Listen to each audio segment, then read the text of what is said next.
Bharatiya Janata party के जो नेतागण हैं वो कभी किसी को गधा कह रहे हैं, कभी किसी को बेवकूफ़ कह रहे हैं, कभी किसी अन्य भाषाओं का उपयोग कर रहे हैं।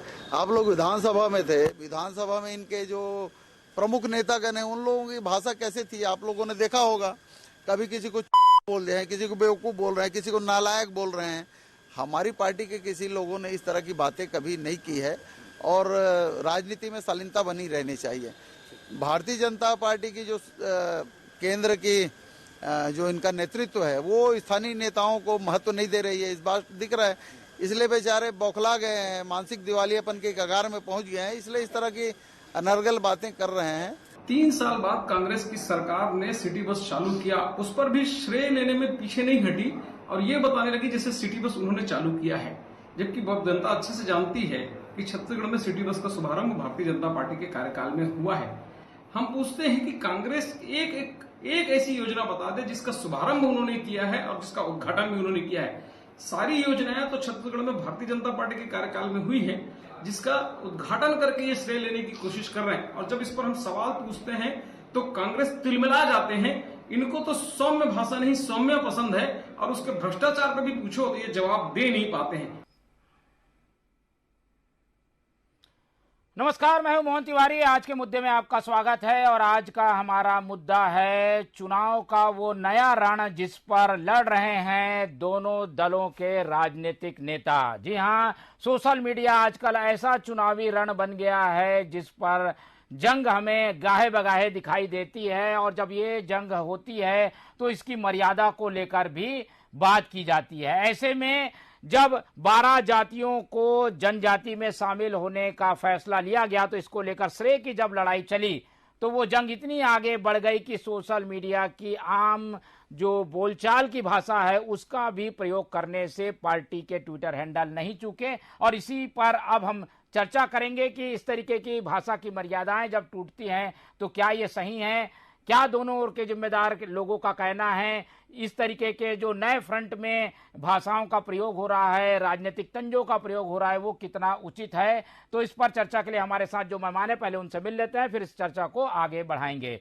हम बहुत स्वागत करेंगे। हमारे साथ जुड़ रहे हैं कांग्रेस का पक्ष रखने के लिए आयुष पांडे जी, एआईसीसी के कोऑर्डिनेटर हैं सोशल मीडिया के, बहुत बहुत स्वागत है। इसके अलावा हमारे साथ वरिष्ठ पत्रकार के रूप में जुड़ रहे हैं अनिरुद्ध दुबे जी, आपका भी बहुत बहुत स्वागत है। और भाजपा का पक्ष रखने के लिए हमारे साथ प्रदेश संयोजक जुड़ रहे हैं सोशल मीडिया सेल बीजेपी के सोमेश पांडे जी। तो तीनों मेहमानों का स्वागत करते हुए इस चर्चा को मैं शुरू करता हूं। और जैसे कि हम सुन रहे थे कि चर्चा शुरू हुई किसी एक मुद्दे पर, लेकिन बात आ गई कि सोशल मीडिया फ्रंट पर कितनी बातें होनी चाहिए, क्या उसमें कोई आचार संहिता होनी चाहिए, कोई लिमिटेशन होनी चाहिए और क्या हद तक जाना उचित है, क्या उसका फायदा राजनीतिक रूप से मिल पाता है। तो एक एक करके पहले प्रतिक्रिया ले लेते हैं।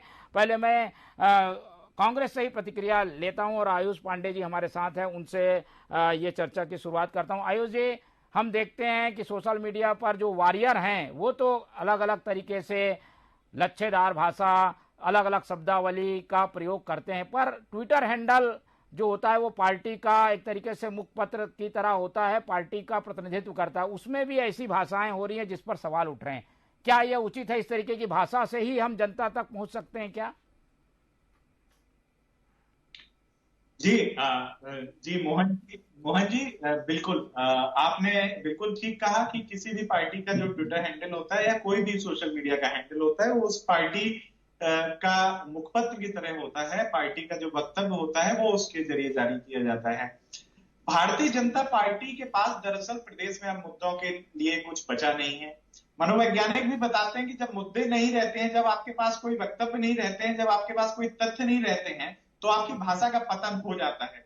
जिस प्रकार से भारतीय जनता पार्टी ने लगातार कल अपने ट्विटर पे जिन भाषा का प्रयोग किया है, जिन जानवरों के नाम का प्रयोग किया है, जिस तरीके की हिंसक भाषा उन्होंने लिखी है कि खौलते तेल की कढ़ाई में कांग्रेस के लोगों को डालेंगे और जाने क्या क्या उन्होंने नहीं लिखा, उस पर निश्चित तौर पर एक राजनीतिक दल होने के नाते स्वाभाविक प्रतिक्रिया आएगी और वही प्रतिक्रिया आई है। और किसी भी प्रकार की मर्यादा का कोई भी तरीके के ऐसे शब्द का उल्लंघन नहीं हुआ है। लेकिन भारतीय जनता पार्टी को ये सोचना पड़ेगा कि वो राजनीति का चरित्र किस प्रकार से रखना चाहते हैं। लगातार जिस प्रकार से राजनीति का आज पतन कर रहे हैं ये लोग, राजनीतिक मर्यादाओं को तार तार कर रहे हैं, उनका इनको परिणाम भुगतना पड़ रहा है और भुगतना भी पड़ेगा। हम लोग आक्रामकता के साथ लेकिन मर्यादा में रहकर बराबर जवाब देते रहेंगे इसी प्रकार से। ठीक है, आक्रामकता कई बार हदों को पार कर जाती है और इसके लिए अपने अपने तरीके से लोग जो है नजरिया रखते हैं कि कौन हदें पार कर रहा है या कौन मर्यादा में चल रहा है। कांग्रेस का पक्ष हमने जाना, बीजेपी से भी पक्ष सुन लेते हैं क्योंकि बीजेपी की ओर से ज्यादा ऐतराज किया जाता है इस तरीके की भाषा का। लेकिन बीजेपी के हम कई ट्वीट देख रहे थे, उसमें भी कोई ऐसी भाषा नहीं थी सोमेश पांडे जी जिससे ये कहा जा सके कि ये मर्यादा में है। जब आप लोग की तरफ से कोशिश होगी तो दूसरे तरफ से भी कोशिश होगी, एक तरफ से ईंट चलेंगे दूसरे तरफ से पत्थर चलेगा, इसमें किसी एक को सही गलत नहीं ठहराया जा सकता। आपका क्या मानना इस पूरे प्रकरण में, क्या कांग्रेस गलत कर रही है या आप लोगों की ओर से भी कोई चूक हुई है? जैसा कि हम सबको पता है कि अब ये राजनीति, भाजपा और कांग्रेस राजनीतिक दल है, अपना श्रेय लेने के लिए कांग्रेस जो है जो कार्य कभी नहीं किया उन्होंने, उसका श्रेय लेने का कार्य ये करना चाह रही है। जो सिटी बस का संचालन पहले 2016 में चालू हो चुका था, उस पूरे शहर में सिटी बस दौड़ रही थी और जनता को इसका लाभ मिल रहा था कहीं ना कहीं, उस सिटी बस के संचालन को कोरोना काल में बंद कर दिया गया। 3 साल तक के सिटी बस बंद पड़ी थी, जनता हाहाकार कर रही थी, उनको ऑटो और अन्य ट्रांसपोर्ट सिस्टम का मदद लेना पड़ रहा था जिसमें उनके पैसे खर्चे हो रहे थे। और उन बातों को जब उन्होंने फिर चालू किया तो उसका श्रेय लेके जो है वो दिखाना चाहती थी। और जब हमने उनको यथार्थ दिखाया, जनता की बात बताई कि किस प्रकार जो योजनाएं चालू की गई थी उसी को ये पुनः चालू करके अपना श्रेय और पीठ दबा रहे हैं। 4.5 साल तक के इन्होंने कोई कार्य नहीं किया, विकास का कार्य छत्तीसगढ़ में ठप पड़ा है। छत्तीसगढ़ की स्थिति हमको सब जानकारी है, किस प्रकार कुशासन की इसमें जाके छत्तीसगढ़ को गर्त में ढकेल दिया गया है। तो ये जनता आज देख रही है 4.5 साल में। अब इनके पास समय कम है, इनके पास कार्य करने के लिए जगह नहीं है और जनता को बताने का नहीं है। बातें तो आप जैसे अभी बता रहे हैं वैसा भी बता सकते थे, लेकिन जब हमने इनको आईना दिखाया, जब हमको इनको बताया कि ये योजना चालू हो चुकी थी और उसको पुनः चालू करके ये पीठ थपथपा रहे हैं, तब कांग्रेस जो है अपनी बौखला जाती है और अपने ट्विटर हैंडल से जो है अर्गलल बातें लिखना शुरू करती है। हम तो हमारी जो बीजेपी की ट्विटर हैंडल वो लगातार जो मुद्दों को उठाती रहेगी, जनता का मुद्दा है, जनता के बीच के मुद्दा है, तो उसको लगातार उठाती रहेगी और जनता की बात को रखना ही हमारा कार्य है। इसलिए हम कार्य कर रहे हैं आज जमीन। नहीं, ये कार्य कर रहे हैं, लेकिन ये क्या इस तरह की भाषा शैली ठीक है क्या? बरनौल, बत्ती, कुछ और इस तरीके की जो हम ज्यादातर टीवी में डिबेट में बोल भी नहीं सकते, इस तरीके की भाषा आप लोग लिख रहे हैं। हमारी भाषा भाजपा ऑलवेज संयम वाली पार्टी है और जो एक भाषा और शैली भाजपा की है, भाजपा कभी इसमें नहीं जाती है। लेकिन किंतु जिस प्रकार कांग्रेस जो है अपनी, कई बार इनका हम देखते हैं, चाहे इनके राष्ट्रीय जो आईटी टील की सुप्रिया श्रीनेत जी, कई बार उनकी जो भाषा हो जाती है, इनके राष्ट्रीय पूर्व अध्यक्ष जी राहुल गांधी जी, जब मोदी कम्युनिटी पे बोल के उनको वहां से हटा दिया जाता है संसद से, और मौत का सौदागर कौन भूल सकता है, जो सोनिया गांधी इनकी जो है पूर्व जो अध्यक्ष रही हैं सोनिया गांधी, उन्होंने भी इस प्रकार की अमर्यादित भाषा उन्होंने उपयोग किया है। ठीक है, तो कांग्रेस और भाजपा शायद अपनी गलतियां नहीं मानेंगे और सोशल मीडिया तो इसी तरीके से चलता है, ये मान के दोनों ही पार्टियां चल रही है। लेकिन एक निष्पक्ष नजरिया क्या हो सकता है? हमारे साथ अनिरुद्ध दुबे जी हैं, उनसे एक बार समझते हैं।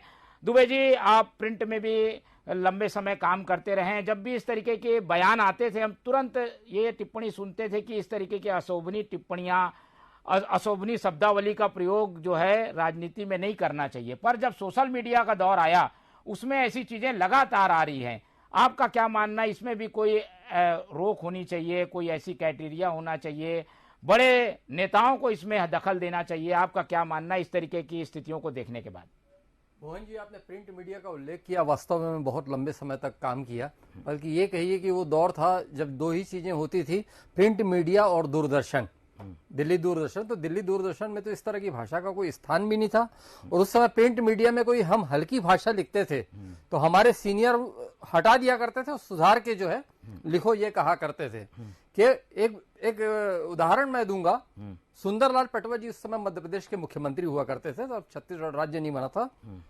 गांधी चौक में उनकी सभा थी और उन्होंने एक लाइन उस सभा में विद्याचरण शुक्ल जी के लिए अप्रत्यक्ष रूप से कह दी कि उन्होंने न जाने कितने घर बसाए हैं। पटवा जी की उस टिप्पणी की बहुत व्यापक प्रतिक्रिया हुई थी, अखबार में वो हेडिंग भी लग गई थी तो उसमें भी व्यापक प्रतिक्रिया हुई थी। उसमें ये बहस छिड़ी थी कि ऐसा शीर्षक जाना चाहिए या नहीं जाना चाहिए। खैर हम बात आज की करें मोहन जी, जो आपका ये प्रश्न है कि क्या इस पे कहीं कुछ बंधेज होना चाहिए, रोक होनी चाहिए, तो निश्चित रूप से देखिए ये है कि आज है तो सेकंड लगते हैं प्रतिक्रिया व्यक्त करने में, और दूसरी बात क्या है कि जो कोई शब्दों पे नियंत्रण बहुत कठिन काम है मोहन जी। देखिए दोनों पार्टियों की बात करूं मैं, शालीनता से बात करने वाले जो है कांग्रेस में भी हैं और भारतीय जनता पार्टी में है। भारतीय जनता पार्टी में तो अटल जी की जो है, सिर्फ अटल जी के मुखार वृंद से जो निकलने वाले शब्दों को सुनने के लिए लोग सदन में भी बैठा करते थे और सभा में भी बैठा करते थे। हम डॉक्टर रमन सिंह जी की बात करें, 3 बार मुख्यमंत्री रहे वो, लेकिन कहीं उनका कभी कुछ ऐसा शब्द नहीं आया होगा कि जिसको लेकर कोई बवाल मच गया हो या कोई विवाद खड़े हो गए हो। और कांग्रेस में भी ऐसी शिष्ट भाषा का इस्तेमाल करने वाले जो हैं, रविंद्र चौबे जी हैं, टीएस बाबा जी हैं, मोहम्मद अकबर जी हैं, वहां भी ऐसी मिसाल है। लेकिन क्या है कि अति उत्साह में दोनों तरफ कुछ नेता जो है आगे बढ़कर ऐसी बातें कुछ कहे जाते हैं जिसको लेकर बवाल होता है। और देखिए क्या है कि जो नई जनरेशन है, आज जो आप सोशल मीडिया की बात कर रहे हैं मोहन जी, तो नई जनरेशन है, इंस्टा पे है, ट्विटर पे है, फेसबुक पर है, और त्वरित प्रतिक्रिया आती है तो वैसा उनका मन जो है मथने लगता है उन बातों को लेकर। तो नहीं गाहे बगाहे ये चीजें कहीं ना कहीं गलत प्रभाव छोड़ती है। आपने कहा कि क्या इस पर रोक नहीं लगनी चाहिए, तो मेरा ये मानना है कि कहीं ना कहीं तो ये नियम तय होने चाहिए कि कोई बेबाक तो ठीक है, बेबाक राय होनी चाहिए, लेकिन अति बेबाक राय देते हुए कोई असंतुलित भाषा का इस्तेमाल ना कर जाए, इस बात का विशेष ध्यान रखा जाना चाहिए।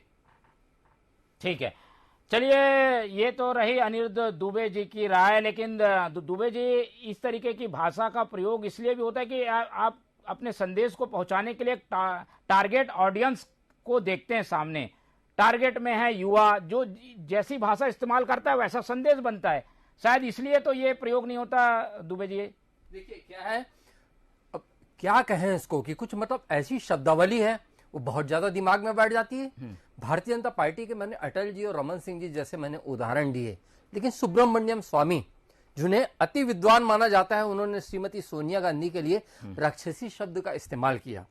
देखिए मैं इसलिए बोल रहा हूं, मैं भी इससे मैं परहेज करना चाहिए मेरे को, लेकिन क्या हुआ कि एक एंकर ने एक कार्यक्रम में उनको आमंत्रित किया और उसने कहा कि सोनिया जी के बारे में आप बहुत कठिन राय दे देते हैं। उन्होंने कहा खुल के क्यों नहीं बोलते कि मैं राक्षसी बोलता हूं। देखिए ये सब बातें जो है ना बहुत ऊंचे स्तर से आती है, कई बार बहुत ऊंचे लेवल के लोग क्या क्या कहे जाते हैं। समाजवादी पार्टी में तो ऐसे लोग भरे पड़े हैं, बहुजन समाज पार्टी में भी ऐसी कुछ मिसाल ऐसी आती रही। तो कहने का मेरा आशय यह है मोहन जी कि कोई भी राजनीतिक पार्टी हो उसमें संतुलित बात करने वाले लोग भी होते हैं। बहुजन समाज पार्टी में भी मैंने बहुत अच्छे लीडर देखे, समाजवादी पार्टी में भी मैंने देखे, और कांग्रेस भाजपा का मैं तो उदाहरण अभी दे ही चुका हूं। लेकिन यह है कि वहां पे हर पार्टी में एक अब तो कम से कम एक प्रशिक्षण वर्ग ऐसा तय करना चाहिए, प्रशिक्षण की कुछ ऐसी परंपरा शुरू की जानी चाहिए कि क्या शब्दों का इस्तेमाल हो और क्या ना हो, इस पर जरूर चर्चा होनी चाहिए। ठीक है, जरूर चर्चा होनी चाहिए, और इसीलिए हम चर्चा कर भी रहे हैं। और दोनों ही पार्टियों के एक तरीके से सोशल मीडिया को संचालित करने वाले प्रमुख लोग हमारे साथ हैं। एक एक करके फिर से प्रतिक्रिया की ओर मैं बढ़ता हूं। आयुष पांडे जी, हम देखते हैं कि इस तरीके की भाषा को लेकर एक बड़े वर्ग में या बड़े नेताओं में, जो वरिष्ठ लोग हैं, पत्रकारों में ये चर्चा जरूर रहती है कि इस तरीके की भाषा का प्रयोग नहीं होना चाहिए। पर क्या आप लोग जब ये बनाते हैं, इस तरीके की चीज़ों को लोगों के सामने लाते हैं, क्या मन में होता है? क्या आप लोग अपनी पार्टी की बात को धारदार तरीके से रखने के लिए ही इस तरीके की सीमाओं को पार कर जाते हैं, या इस अंतिम सीमा तक आप लोग शब्दावली का प्रयोग करते हैं? क्या मन में चलता है उस समय?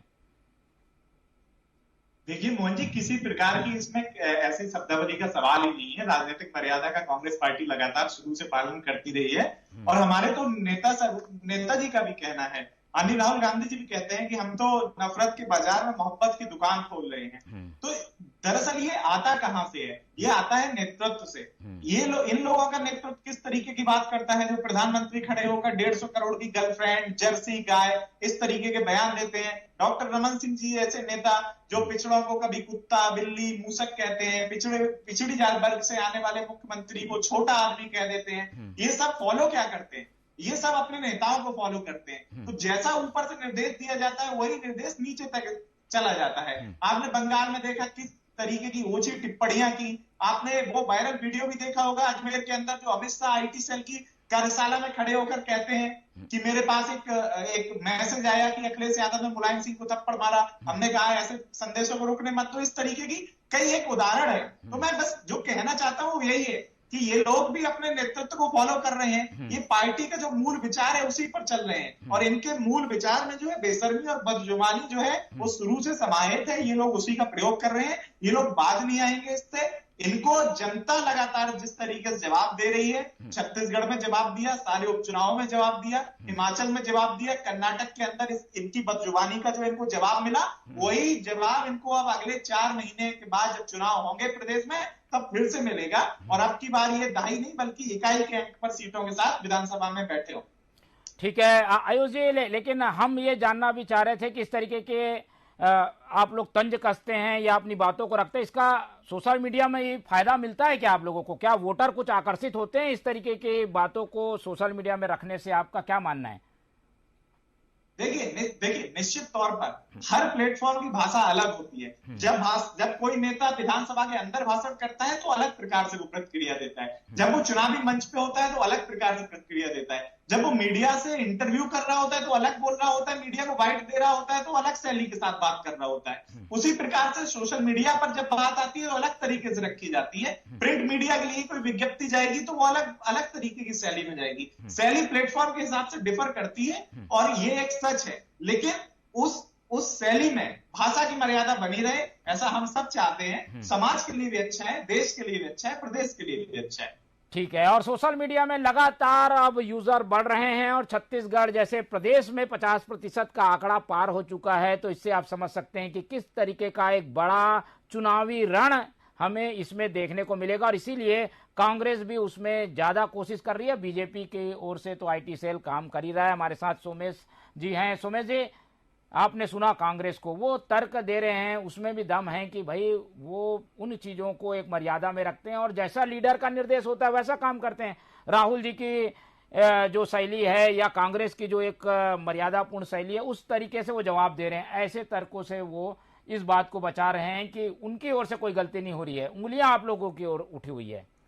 बिल्कुल सोशल मीडिया प्लेटफॉर्म जनता के बीच का है, वो हर कोई उसमें जाके देख सकता है, ओपन फॉर ऑल है।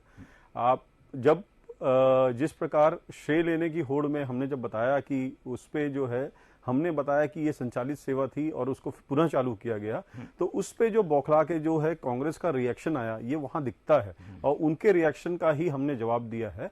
और सबसे बड़ी बात है कि हमारे यहाँ जो हमारी ट्वीट्स हैं, हमारे जो दिखते हैं, जो हमने लिखते हैं, वो लगातार सोशल मीडिया में जा रहा है और कहीं ना कहीं हम सच लिख रहे हैं और जो सच्चाई को रख रहे हैं, इसलिए जनता हमारे साथ जुड़ रही है। जब हमारे ट्वीट में लाइक आते हैं, कमेंट आते हैं, शेयर आते हैं, तो वो कहीं ना कहीं हमारी जनता का एक वो जुड़ाव होता है और जनता उन मुद्दों को समझती है कि आज छत्तीसगढ़ में किन मुद्दों के साथ वो किस प्रकार उनके साथ छल किया जा रहा है। तो हमारी पार्टी की जो विचारधारा, जो हमारी पार्टी का जो प्रशिक्षण की बात की है, हम लगातार प्रशिक्षण हम तक मिलता रहता है, हमारे यहाँ प्रशिक्षण की बात ही होती है। और हमारे यहाँ जो बातों की शैली, बातों की मर्यादा को महत्व दिया जाता है, उसमें कहीं ये बात नहीं है। किंतु जब हमारे को सोशल मीडिया में ऐसा जवाब मिलता है तो उसकी रिप्लाई देने की बात होती है। ये क्या माने कि लाइक आप उसका पैमाना बता रहे हैं, लाइक आ रहे हैं, इसका मतलब ये सारी चीजें सही हैं, जनता उसे स्वीकार कर रही है? क्या लाइक के लिए इस तरीके के शब्दावली का प्रयोग होता है कि लाइक ज्यादा लोग करें? लाइक और शेयर तो वो है कि जनता उन मुद्दों से जब जुड़ाव महसूस करती है तब वो लाइक और शेयर करती है। बाकी ये तो आपके पार्टी के लोग होंगे जो लाइक करते होंगे। ये ओपन प्लेटफॉर्म है, जनता के बीच है, वहीं से कहीं ना कहीं हम तक मिलता रहता है और वो ये जब जुड़ाव मिलता है तो वो दिखता है लोगों के बीच। और वो मुद्दे आज भी है, चाहे वो आज आप देखिए जिस प्रकार सुकमा का कांड हो गया है एक बच्ची के साथ, जिस प्रकार किसान की आत्महत्या होती है, जिस प्रकार यहाँ रोड रास्ते नहीं होने के कारण जब किसी हॉस्पिटल में ले जाना होता है तो क्या मुश्किल का महसूस होती है। तो ये सारी चीजें छत्तीसगढ़ की जनता को दिख रही है। जो भ्रष्टाचार होता है, चाहे शराब घोटाला, कोयला घोटाला, अब तो कोबर घोटाला तक कर दिया है, तो ये बस अपना सिर्फ शेप पाने के लिए और मीडिया मैनेजमेंट और कहीं ना कहीं दिखने के लिए कांग्रेस कार्य करती रहती है और एक कहीं ना कहीं फोटो अपॉर्चुनिटी के लिए ये कार्य कर रही है। ठीक है, तो दोनों ओर से अपने अपने तर्क हैं, फिर से आऊंगा दोनों के पास, लेकिन पहले चलता हूं दुबे जी के पास। दुबे जी, इसका असर की अगर हम बात करें, छत्तीसगढ़ जैसा प्रदेश जहां सरगुजा भी है, बस्तर भी है, मध्य छत्तीसगढ़ में थोड़े शहरी क्षेत्र हैं, वहां पर सोशल मीडिया का आप क्या इंपैक्ट देख रहे हैं? 2023 के चुनाव में क्या ये एक बड़ा असर रहेगा, इसीलिए दोनों ही पार्टियां ज्यादा ध्यान दे रही हैं यहाँ? देखिए मोहन जी, आपके इस प्रश्न में मैं आऊंगा, लेकिन पहले एक बात कहना चाहूंगा। राजनीति में क्या है कि साम दाम दंड भेद सब इस्तेमाल कर लेते हैं लोग। दो बातें हैं, अभी मेरे विद्वान मित्र आयुष पांडे जी बोल रहे थे कि डॉक्टर रमन सिंह जी जो है कुत्ता शब्द का इस्तेमाल करते हैं। तो एक मेरा ये कहना है, मैं दोनों पार्टियों के को लेकर कहूंगा। एक तो भारतीय जनता पार्टी जो है कांग्रेस पर आरोप लगाती है कि शराबबंदी को लेकर गंगा जल की कसम खाई गई थी, एक, और दूसरा कांग्रेस के नेताओं की तरफ से ये आरोप लगाया जाता है कि डॉक्टर रमन सिंह जी ने कुत्ता शब्द का इस्तेमाल किया। मैं दोनों पार्टियों को ये कहना चाहूंगा कि अगर कहीं इसका प्रमाण है तो वो पेश कर दें, क्योंकि मेरी अपनी व्यक्तिगत राय है कि कांग्रेस ने गंगा जल लेकर शराबबंदी की कसम नहीं खाई, एक बात। और दूसरा मेरा अपना मानना है कि डॉक्टर रमन सिंह जी ने बिल्कुल जो है कैमरे के सामने कुत्ता शब्द का इस्तेमाल किसी नेता के लिए तो नहीं किया होगा। अब बात जो आपका सवाल है कि इसका कहां सरगुजा से लेकर बस्तर तक अभी चुनावी जो है वातावरण बना है, उसका कितना क्या प्रभाव पड़ेगा, तो मोहन जी देखिए क्या है कि राजनीति बहुत अच्छा क्षेत्र है, तो बहुत मतलब ये क्या कहना चाहिए कि कहीं ना कहीं खतरनाक भी हो जाता है। बात वही है कि एक झूठ को आप 100 बार दोहराओ तो सच लगने लगता है। तो ये है कि जनता कैसे नींद चीर करे किसी बात को, तो ये है बहुत सावधानी बरतने की जरूरत है। अगर कहीं कोई एक राजनीतिक पार्टी कहीं झूठ फैला रही है तो उसकी तोड़ कैसे निकालें, ये दूसरे का ये काम होता है, उसको बखूबी करना चाहिए और सत्य जनता के सामने लाना चाहिए। ठीक, छत्तीसगढ़ जैसे प्रदेश में इंपैक्ट है, ऐसा मानते हैं आप सोशल मीडिया का? बिल्कुल, मैं छत्तीसगढ़ में सोशल मीडिया का इम्पैक्ट है मैं मानता हूं, बल्कि मैं तो ये कहता हूं मोहन जी कि अन्य राज्यों की तुलना में छत्तीसगढ़ में बहुत एक्टिव रहते हैं लोग। सवेरे जैसे ही जो है नेट चालू करें तो दंदना के जहां ट्वीट, फेसबुक, सारी चीजें जो आती है, यहाँ तक कि 15 साल से जब भारतीय जनता पार्टी सत्ता में रही और जब वो 2018 के चुनाव में वो सत्ता से हटी, तो जिस तरीके से मतलब है ना क्या नाराजगी भारतीय जनता पार्टी के लोगों की ही सामने आई थी, मतलब अपने हुए लोगों को लेकर, लेकिन मर्यादित रूप में सामने आई थी। यहाँ तक कि उसमें मैं उदाहरण दे सकता हूँ, पूर्व मंत्री एवं वरिष्ठ विधायक बृजमोहन अग्रवाल जी के भाई गोपाल अग्रवाल जी की प्रतिक्रिया अपने लोगों के बीच संयमित भाषा में, उस समय एक निज सहायक होते थे बृजमोहन जी के, उस व्यक्ति ने भी लिखा था। फिर इधर जब कांग्रेस की सरकार जी, तो ये तो रही इम्पैक्ट की बात, एक एक करके फिर से प्रतिक्रिया ले लेते हैं। पांडे जी, आयुष जी, हम देख रहे हैं कि ये एक बड़ा प्लेटफॉर्म है जिसका असर होता है और पॉजिटिव निगेटिव दोनों होता है। आप लोग सरकार में हैं, क्या लगता है सोशल मीडिया का प्रयोग जो है वो विपक्ष के फेवर में जाता है, क्योंकि निगेटिव चीज इसमें ज्यादा पॉपुलर होती है, फैलती है, और इसीलिए बीजेपी उन बातों को लेकर हमलावर है? क्या आप लोगों के पास प्लान है जिससे सरकार की छवि भी बनी रहे और सकारात्मक चीजों को आप लोगों तक लेके जाएं? जी बिल्कुल, देखिए मोहन जी, आलोचना जो है वो राजनीति में एक कंस्ट्रक्टिव क्रिटिसिज्म जो है उसका स्पेस होना चाहिए। हम हर सकारात्मक आलोचना का स्वागत करते हैं, लेकिन अगर भाषा की मर्यादा टूटेगी, अगर विपक्ष फेक न्यूज फैलाएगा, कोई दुष्प्रचार करेगा, तो निश्चित तौर पर उसका खंडन होगा। और जैसा मैंने कहा, जिस प्रकार की सोशल मीडिया की शैली है, मर्यादा में रहते हुए उस शैली का प्रयोग भी किया जाएगा, तो इस प्रकार से चलेगा। और भाजपा के मित्र से भी मैं यही कहना चाहूंगा कि भाषा की मर्यादा बनी रहे, जनता के सामने आप एक अच्छे विपक्ष की भूमिका निभाएं। हम सत्ता पक्ष की भूमिका अपने तरीके से अच्छे रूप से निभा रहे हैं, तो जनता के हित में यही होगा। और मैं क्षमा चाहता हूं, मुझे थोड़ा सा जाना होगा। जी ठीक है, कोई बात नहीं पांडे जी, हम इस चर्चा को अब आखिरी पड़ाव में लेकर जा रहे हैं। आप भले अगर समय ना हो तो विदा ले सकते हैं, लेकिन बीजेपी की प्रतिक्रिया, जी ठीक है, बीजेपी की प्रतिक्रिया हम सुन लेते हैं। बीजेपी क्या मान के चल रही है इस प्लेटफॉर्म में? आप लोग अपने आप को कहाँ आंक रहे हैं? हम देखते हैं कि आप लोगों के बड़े लीडर भी सोशल मीडिया में कम सक्रिय हैं, अब थोड़ा सा युवाओं में दिखा है चलन, लेकिन बीजेपी से कांग्रेस इस मामले में आगे है। इसको बराबर करने के लिए कुछ कर रहे हैं आप लोग? क्या प्लान है आप लोगों के? ऐसा नहीं है। बीजेपी अभी सारे प्लेटफॉर्म में एक्टिव है, शुरू से ही एक्टिव रही है, और हमारे लीडर्स भी लगातार जो उनका विषय पे ट्वीट और रीट्वीट और आपके पोस्ट आते रहते हैं, जो भी विषय होते हैं, जो भी समसामयिक विषय है, जो जनता से जुड़े विषय उस पर आते रहता है। और जिस प्रकार इस पूरी इसका है कि मर्यादा, भाषा की मर्यादा बनी हुई है, हम भाषा की मर्यादा को ये देते हैं, और किंतु सच्चाई को रखना हमारा काम है, वो हम करते रहेंगे। और एक विपक्ष के नाते, और जिस प्रकार आयुष जी ने बोला कि आपने बोला सकारात्मक चीजें उतना नहीं आती, नकारात्मक, हमने देखा है कि हम लगातार मोदी जी के जो 9 साल के कार्यक्रम हैं उनको हम सकारात्मक रूप में दिखाते हैं, उससे भी जनता का जुड़ाव होता है। ऐसा नहीं है कि सोशल मीडिया में सिर्फ नकारात्मक चीज ही जाती है, जब अच्छा कार्य होता है तो जनता उससे भी जुड़ती है, और जब कहीं गलत कार्य होता है तो जनता उसको भी मानती है। तो एक सोशल मीडिया प्रतिबिंब है और लगातार वो उन चीजों को दिखाती रहती है। ठीक है, लेकिन उम्मीद आप लोगों से भी यही है कि मर्यादा थोड़ी ऐसी बनी रहे कि हम किसी को दिखा सकें कि देखिए कांग्रेस ने ये प्रतिक्रिया की, भाजपा ने ये प्रतिक्रिया की। तो इस पर कोई आप लोग विचार कर रहे हैं कि हम कुछ ऐसा क्राइटेरिया बनाएं कि उस सीमा के आगे ना जाएं? अब बत्ती का प्रयोग, बरनौल का प्रयोग हम ये कर देंगे, इस तरीके की भाषा देखने को मिल रही है। किसी भी जगह मर्यादा, भाषा की मर्यादा बने रहेगी, चाहे वो प्रिंट मीडिया हो, इलेक्ट्रॉनिक मीडिया हो, चाहे हमारा सोशल मीडिया हो। किसी भी जगह कोई भी प्लेटफॉर्म, क्योंकि जनता के बीच में एक अच्छा वातावरण बनना चाहिए और जनता के बीच में एक अच्छी चीजें जानी चाहिए। हमारा काम है सकारात्मक विपक्ष का रोल अदा करना और उन मुद्दों को ले जाना, क्योंकि जनता को अगर तकलीफ हो रही है, वो उसकी उन चीजों को कौन रखेगा? हमारा दायित्व बनता है कि उन चीजों को अगर हम नहीं रख रहे हैं तो हम जनता के साथ गलत कार्य कर रहे हैं। ठीक है, दुबे जी से आखिरी प्रतिक्रिया ले लेते हैं। अनिरुद्ध दुबे जी हमारे साथ हैं। दुबे जी, एक ऐसे वरिष्ठ पत्रकार के साथ भाषा के जानकार के रूप में भी हम आपसे प्रतिक्रिया लेंगे कि क्या कुछ ऐसी चीजें हो सकती है कि ऐसी ओछी भाषा भी ना हो, तंज उतने ही तीखे हों और बातें भी अपनी आ जाए? ऐसा हो सकता है? क्या संभव है कि सोशल मीडिया को माने कि हम इसमें अब कुछ नहीं कर सकते, ये हाथ से निकल चुका है? निश्चित रूप से अजय चंद्राकर जी की मैं मिसाल देना चाहूंगा। हालांकि वो बहुत इस सत्र में तो बड़े आक्रामक दिखे, लेकिन पूर्ववर्ती सरकार में जब वो कभी मंत्री रहा करते थे तो उन्होंने एक विधायक के लिए एक शब्द का इस्तेमाल किया था, माफ करना मैंने आपको बुद्धिमान समझने की भूल कर बैठा था। माफ करना, मैं आपको बुद्धिमान समझने की भूल कर बैठा था।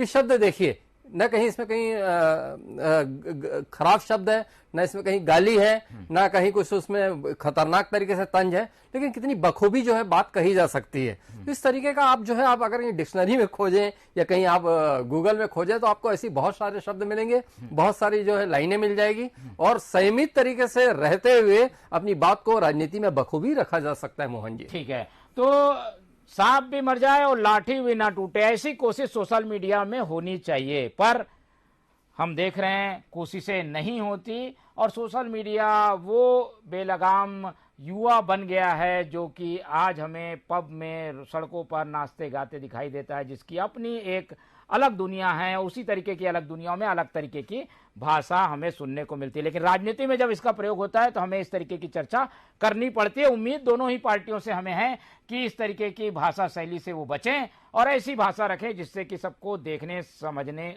और सीखने को मिले। इसी बात पर आज इस चर्चा को हम यही खत्म करेंगे। हमारे साथ दुबे जी जुड़े, आपका बहुत बहुत धन्यवाद। हमारे साथ सोमेश पांडे जी थे, आपका धन्यवाद। और आयुष पांडे जी हमारे साथ जुड़े रहे, उनका भी बहुत धन्यवाद। तो तीनों मेहमानों का धन्यवाद कर चर्चा को आज हम यही खत्म करेंगे और आपसे उम्मीद रखेंगे कि आप लोग देखते रहिए TV24। मुझे दीजिए इजाजत, नमस्कार।